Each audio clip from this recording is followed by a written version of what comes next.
Do you have that uncontrollable itch to not recycle?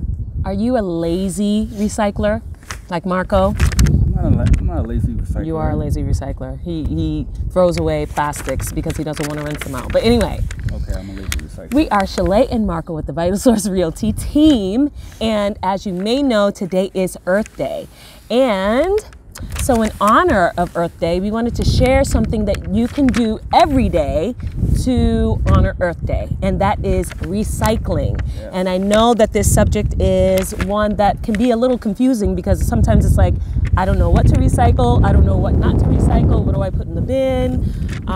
Sorry, it's windy. But we wanted to ease your mind around this a little bit so that we can all recycle a little better. So I have this nifty, what is this, a sheet? Guide. A guide. Recycling guide. Recycling guide. I have this nifty recycling guide. You probably can't see it, but if you look down on this email, we will attach it on the email. So this guide says what you can put in the bin and what you cannot put in the bin, okay? So what you can put in the bin, food and beverage cans. You need to empty them and rinse them. Bottles, jars, jugs that are all plastic, empty and replace the cap. Also glass, bottles and jars, empty and rinse them also. We get a little lazy about that. So I know that you may have, like me, some salad dressing in the fridge. It's 5 months old. You pull it out. You intend to recycle the bottle, but it's a little nasty. I think we should just do it anyway, right? We should just suck it up and do it anyway. And then paper. So paper and cardboard, mixed paper, newspaper, magazines, boxes, empty them and flatten them. This is very important, what you do not put in the bin, because this is where I think we get a little confused. Do not put plastic bags or plastic wrap in the bins. Yes. So all of those bags we get from the grocery store and all of those Amazon packages with all the plastic wrap, I did not know this. I have put the plastic wrap in the bin. The bubble wrap. Yeah, do not put that in the bin. Do not bag recyclables in a plastic bag. We didn't know that either. Yeah. Unless it's a recyclable bag, right? The blue bags? The blue bags. And you can get those from where? Home Depot, Amazon. So you could put recyclables in those recyclable bags. Right. But do not put them in a trash bag. Do not put recyclables in a trash bag and then put it in your recycle bin. They don't like that. And then obviously, but not so obviously because we've seen it, food and liquids. You do not want to put food and liquids in your recycle bin, okay? That's nasty. No clothes or linens. That's another one that I didn't really know. I never put it in there, but I didn't really know if you could. So no clothes or linens. You can use donation programs for that, and I'll get into that a little bit more.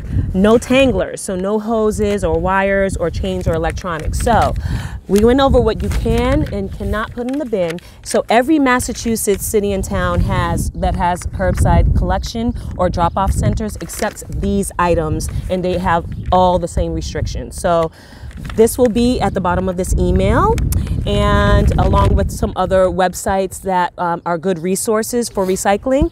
I'm going to go over a couple things fairly quickly. We all know I like to talk. I'm going to try to be quick. So recycling in your community.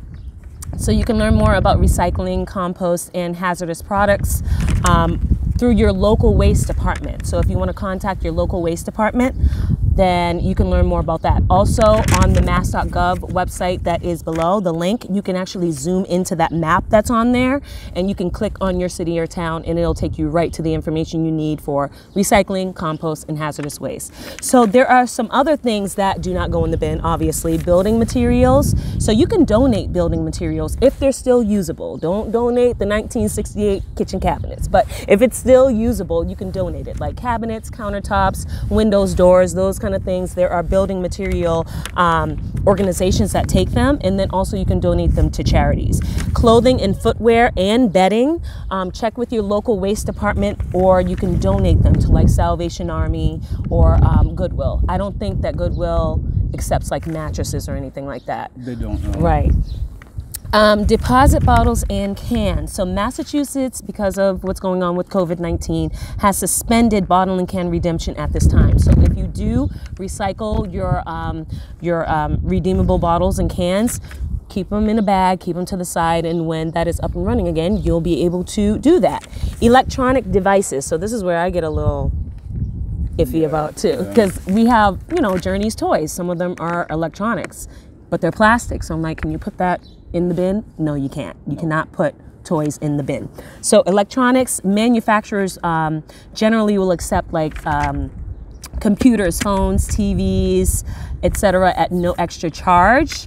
And toys, those electronic toys, you can also donate those to the Salvation Army, or check the bottom of this email for a link where you can actually put in exactly what you want to donate, and it'll tell you where you can donate that to or where you can recycle it. Okay. Let's see. Hazardous household products. We have some of that. You can recycle some of those, like the laundry detergent. You can. You can. Yeah, but well, like the bottle. Yeah, the bottle. You have to rinse it out, though. Yeah, you have to rinse it out. Put like a Windex bottle, spray. I think as long as you rinse it out. Right. But we have that old 5-gallon bucket of sludge from oil. Yeah. So we've had that in the garage for literally about 2 years. Oh, wow. We've had it for a while. So it's been there because we didn't know what to do with it. So now we know. We can contact the city, because you can't put that in the recycle bin, you can't put it in the trash, and please do not pour it down a drain. That's very dangerous for the environment. So what you do is store it in a safe place. We've had it in the garage, and you can bring it to a local collection facility, or find out when your community is doing the hazardous waste pickup, and you can put it out on your curb at that time for that day. Plastic bags, foam, and wrap. So Styrofoam, absolutely a no-no. It makes me cringe every time I walk by a recycling bin and I see Styrofoam in the recycling bin. You cannot put that. It's trash. But even better than putting it in the trash, you can recycle some of that. So again, they can go to one of the links below and find out how to recycle Styrofoam. But supermarkets do accept those plastic bags back, and FedEx and UPS and other shipping companies also accept those loose peanuts, the packing peanuts, and they reuse those. So that's, I didn't know that either. So that's actually good to know. So I think we about covered it all. So guys, please, like, we really need to preserve our planet and preserve the environment for ourselves and for future generations. So I say let's be really selfish and recycle in the right way. Right? Right. We out. Bye. Peace. Happy Earth Day. Happy Earth Day.